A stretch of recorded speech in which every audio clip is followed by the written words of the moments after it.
തോട്ടിൽ വലയിടാൻ പോയപ്പോഴാണ് കണ്ടത് തോടിന്റെ ചെളിയുള്ള ഭാഗത്തിരുന്നൊരു കൊക്ക് നത്തയ്ക്ക കൊത്തിയെടുത്ത് തിന്നുന്നത്. പലപ്പോഴും തോട്ടിൽ നിന്ന് നത്തക്കയുടെയും കക്കയുടെയും തോടുകൾ മാത്രമാണ് കിട്ടുന്നത്.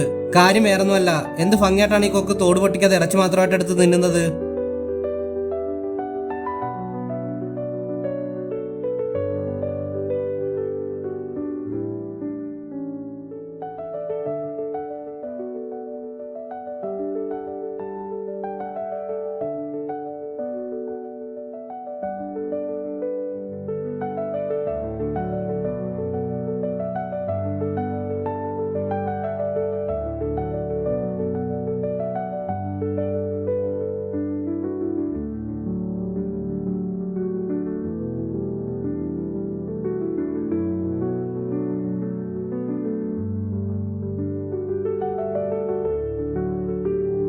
വീഡിയോ ഇഷ്ടപ്പെട്ടാൽ ലൈക്ക് ചെയ്യാൻ മറക്കല്ലേ.